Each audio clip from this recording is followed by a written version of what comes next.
जय हिंद व्यूअर्स। 20 मई के the Hindu newspaper में एक बहुत ही खूबसूरत आर्टिकल था, कॉम्बैटिंग ओबेसिटी एमॉन्ग एडोलसेंट। उस आर्टिकल को हम डिटेल में समझते हैं। सो कॉम्बैटिंग ओबेसिटी एमॉन्ग एडोलसेंट यानी किशोरों में मोटापे से निपटना, इसको हम देखते हैं। सो इंट्रोडक्शन बेसिकली सार्वजनिक स्वास्थ्य चर्चा यानी पब्लिक हेल्थ डिस्कोर्स में किशोर जिनकी आयु 12 से 19 साल के लगभग होती है, उनमें मोटापे का बढ़ता ध्यान हो रहा है। मतलब ये पब्लिक डिस्कोर्स पे काफी चर्चा चल रही है कि किशोरों में क्यों ये मोटापा बढ़ता जा रहा है। सो अभी 18 से 20 अप्रैल के बीच में पोषण पखवाड़ा एक आयोजन हुआ था, जिसमें 7वां पोषण पखवाड़ा जो कि इस डेट के बीच में हुआ, वो बचपन और किशोर मोटापे तथा जीवन के पहले 1000 दिनों पर केंद्रित रहा। तो यदि आपसे सवाल पूछा जाए कि पोषण पखवाड़ा के बारे में, तो डेट उसका ये है और उसके ऊपर किस चीज के ऊपर ध्यान दिया गया, बचपन में और किशोर में मोटापे तथा जीवन के शुरुआत के 1000 दिन, यानी यदि कोई बेबी जन्म ले रहा है तो उसकी शुरुआत के उसके 3 साल कैसे बीत रहे हैं उसके ऊपर फोकस रहा। पोषण पखवाड़ा एवं पहल के बारे में समझें तो ये क्या एक let's fix our food initiative led by ICMR NIN, so Indian Council of Medical Research, National Institute of Nutrition, एक संस्था PHFI public health foundation of India जो कि एक नॉन प्रॉफिट ऑर्गेनाइजेशन है दूसरी, और यूनिसेफ जिसका नाम आपने सुना होगा, United Nation International Children's Emergency Fund ने मिलकर क्या किया, इन्होंने लेट्स फिक्स आवर फूड, आइए चलो अपना भोजन ठीक करें, इस पहल पे किशोरों के भोजन के वातावरण में सुधार करने पर जोर दिया। सुप्रीम कोर्ट का भी एक इस पे एक्शन रहा। सुप्रीम कोर्ट ने केंद्र सरकार को 3 माह में पारदर्शी खाद्य लेबलिंग लागू करने का निर्देश दिया है। पारदर्शी खाद्य लेबलिंग क्या होता है, इसको आप कहते हैं transparent food labelling. So transparent food labelling यानी पारदर्शी खाद्य लेबल का अर्थ है कि खाद्य उत्पाद के लेबल पर, आपने देखा होगा, लेबल पर दी गई जानकारी स्पष्ट हो, समझने में आसान हो तथा उसमें उत्पाद के सभी अवयवों, उनके स्रोतों तथा अन्य प्रासंगिक जानकारी को खुले तौर पर प्रदर्शित किया जाता है। तो इसका मतलब क्या है कि कुछ भी इंफॉर्मेशन उसको छुपाना नहीं है, उसको ब्रॉडली क्लियर तरीके से डिस्प्ले करना है, जिसमें पता रहे कि कोई फूड जो है वो किन किन चीजों से बना हुआ है और बाकी सारी डिटेल पब्लिक को पता होनी चाहिए। पोषण विरोधाभास, एक पैराडॉक्स चल रहा है। क्या पैराडॉक्स है? विरोधाभास का मतलब है 2 अपोजिट चीजें एक साथ। तो भारत में आप देखेंगे कि पोषण विरोधाभास है, और उसमें हो क्या रहा है कि एक तो कुपोषण, मैल न्यूट्रिशन, और दूसरा मोटापा, ओबेसिटी, दोनों चीजें एक साथ मौजूद है। तो किशोरावस्था की चुनौतियां क्या है एडोलसेंट्स के लिए? तो यहाँ पे देखा गया किशोरावस्था जिनकी उम्र लगभग 12 से 19 साल के बीच में होती है, भविष्य के लिए, स्वास्थ्य के लिए महत्वपूर्ण है। ऑफकोर्स ये हमारी यंग जनरेशन है। भारत में यह कुपोषण और बढ़ते मोटापे दोनों से प्रभावित है।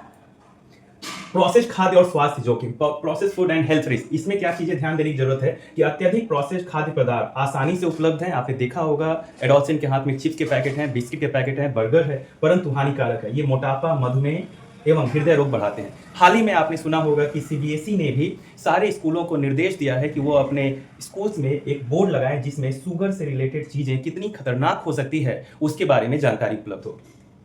सो प्रोसेस्ड फूड क्या है व्यूअर्स? प्रोसेस्ड फूड बेसिकली ऐसे फूड है जिनकी प्राकृतिक अवस्था को भिन्न भिन्न तरीके से चेंज कर दिया जाता है। अब वो चेंज कैसे करते हैं? या तो खाना पकाने के तरीके में, उसको डिब्बे में बंद करके, उसको फ्रीज करके, या दूसरी और तरह की चीजों को ऐड करके उसमें चेंज कर देते हैं। एग्जाम्पल क्या है इसके? हैं ब्रेड, नाश्ता, अनाज, पनीर और पैकेज स्नैक्स। इस तरह की चीजें जो पैकेट में बंद है, ये सब आते हैं प्रोसेस्ड फूड में। Examples of ultra processed food, of course इसमें और ज्यादा प्रोसेसिंग हो जाती है। तो इसमें आप देख सकते हैं sugary breakfast cereals, package snacks, instant noodles and pasta. कई सारे ऐड देखा है हमने कि 2 मिनट में नाश्ता तैयार। फ्रोजन एंड माइक्रोवेव मील्स, इस तरह के ऐसे मील जो आप माइक्रोवेव में तुरंत निकाल के आपको सर्व कर देते हैं। फ्लेवर्ड योगर्ट्स, कर्ड जो है, एंड प्रोसेस्ड मीट्स, इस तरह के जो फूड है वो आपके प्रोसेस्ड फूड में आते हैं, अल्ट्रा प्रोसेस्ड फूड में। क्या प्रभाव है, क्यों हम डिस्कशन कर रहे हैं? तो यहां पे देखा जा रहा है कि युवा स्वास्थ्य संकट देश की दीर्घकालिक उत्पादकता और विकास के लिए खतरा है। ऑफ कोर्स ये हमारे युवा हैं जो कि long term national productivity and growth के लिए बहुत हानिकारक हो सकता है यदि ये स्थिति बनी रही तो। आप जानते हैं भारत उन देशों में से एक है जहां पे यूथ जो है सबसे ज्यादा है।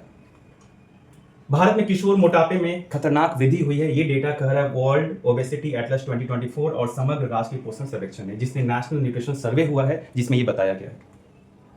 क्या संकट है इसमें? तो देखा गया है कि भारत में बचपन के मोटापे में सबसे तेज वृद्धि हो रही है। 5% से अधिक किशोर अधिक वजन या मोटापे के शिकार हैं। 10 राज्यों में यह दर 10 to 15% है, और भारत की लगभग 20% आबादी किशोरों की है। तो आप सोचिए कि जहां पे 20% आबादी जो है किशोरों की है, अब उसमें यदि ये डेटा मिले तो कितना चिंताजनक हो सकता है।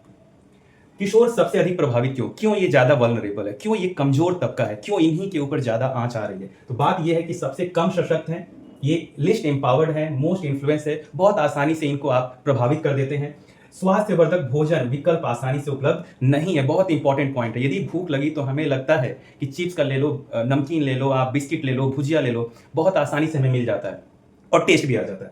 तो ये एक बहुत बड़ा वजह है। दूसरा, प्रभावित होते हैं क्या क्या चीज़ों की वजह से। आपने देखा होगा सोशल मीडिया, स्कूल्स में यदि और सारे फ्रेंड्स खा रहे हैं, साथियों के दबाव, अरे तू ये क्या खा रहा है यार, इस तरह के कमेंट्स आते हैं, पीयर प्रेशर, मार्केटिंग, और इस तरह से ऐड दिखाए जा रहे हैं, उनकी मार्केटिंग की जा रही है कि जब तक आप प्रोसेस फूड, पैकेट फूड्स नहीं खाएंगे तब तक तो आपकी जिंदगी में एंजॉयमेंट आएगा ही नहीं। So this is something very critical.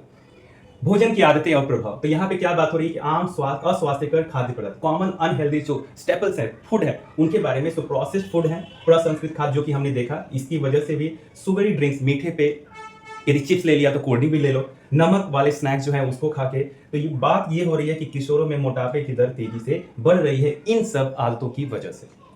अब पोषण सिर्फ स्वास्थ्य नहीं है, यहाँ पे बात ये हो रही है कि पोषण से यदि अच्छा पोषण न मिले तो क्या होगा, उससे एकाग्रता में कमी आएगी। आप बार बार बच्चे को, एडोलसेंट को कहेंगे लेकिन वो ध्यान नहीं देंगे। दूसरा, पढ़ाई में गिरावट आएगी, poor academic performance, of course health is well.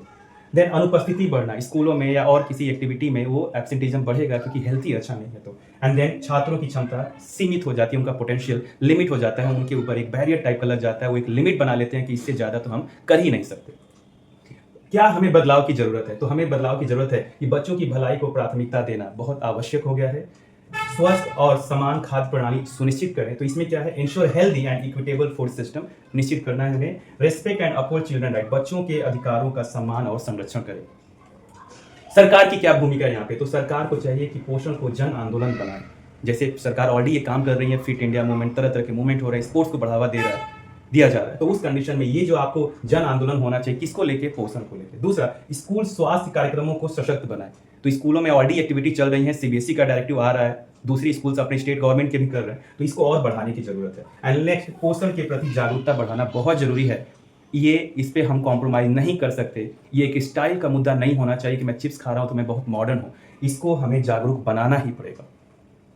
दोहरी रणनीति, क्या ड्यूल हमें स्ट्रैटेजी की जरूरत है? तो सबसे बड़ी बात, पॉलिसी जो है वो स्ट्रांग होनी चाहिए। तो स्ट्रांग पॉलिसी किसके लिए? उनके लिए कि हमें जंक फूड पर नियंत्रण करना है, ban on junk food ads, उनका जो ऐड आ रहा है। दूसरा, स्कूल पोषण मानक, स्कूल न्यूट्रिशन नॉर्म्स फॉलो करें।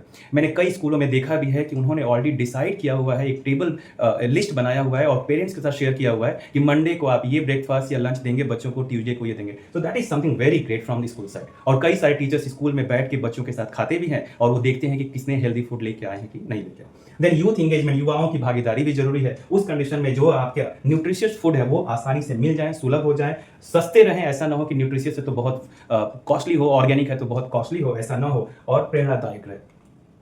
मुख्य प्रश्न ये है विवश यहाँ पे कि क्या स्वास्थ्यवर्धक भोजन को लोकप्रिय और सुलभ कैसे बनाएं? क्या स्कूल पोषण के संरक्षक बन सकते हैं?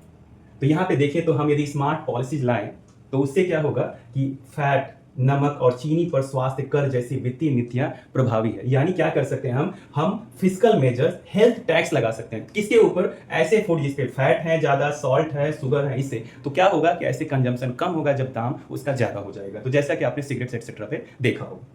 और पौष्टिक खाद्य पदार्थों पर सब्सिडी से बेहतर खान पान को बढ़ावा मिलता है। तो जब हम यहाँ पे बात कर रहे हैं कि आप प्रोसेस फूड पे टैक्स बढ़ा दो, हेल्थ टैक्स लगा दो, तो दूसरी बात आ गई कि दूसरे जो हेल्दी फूड है उस पर सब्सिडी दे दो, उसकी दाम कम कर दो। एंड नेक्स्ट है, उपभोक्ताओं को जागरूक निर्णय लेने के लिए पैकेट के सामने पोषण लेबल आवश्यक है, जो कि हमने ऑलरेडी बताया कि इस पर्टिकुलर फूड में क्या क्या चीजें हैं, उसका डिटेल जानकारी, वो भी क्लियर तरीके से, न कि एकदम छोटे छोटे अक्षरों में छुपा रहे। नेक्स्ट दोस्त, रेगुलेशन एंड प्रोटेक्शन, क्या नियम और सुरक्षा की जरूरत है? तो बच्चों को हानिकारक खाद्य विज्ञापनों से बचाएं।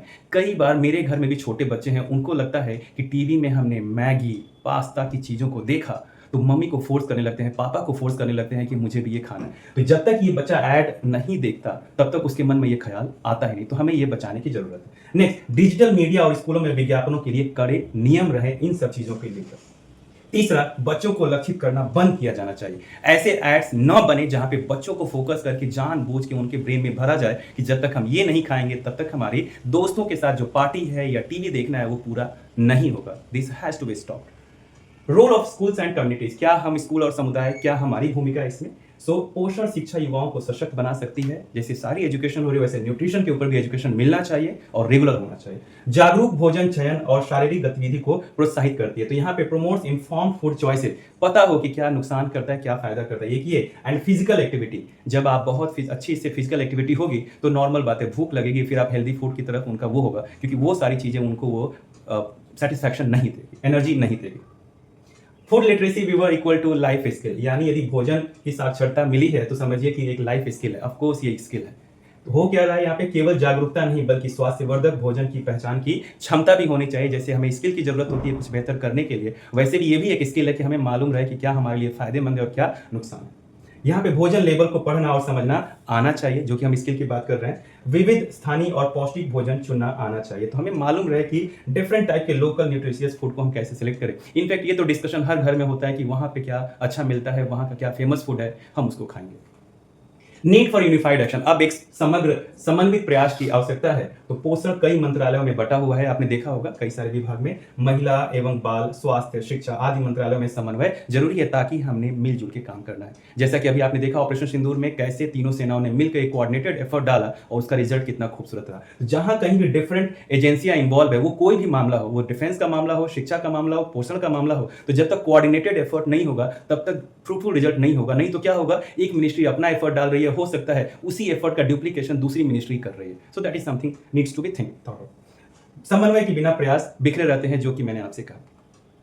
सो व्यूअर्स, मुझे उम्मीद है कि वीडियो आपको बहुत पसंद आया होगा। Thank you so much for watching. Best wishes, get selected. जय हिंद।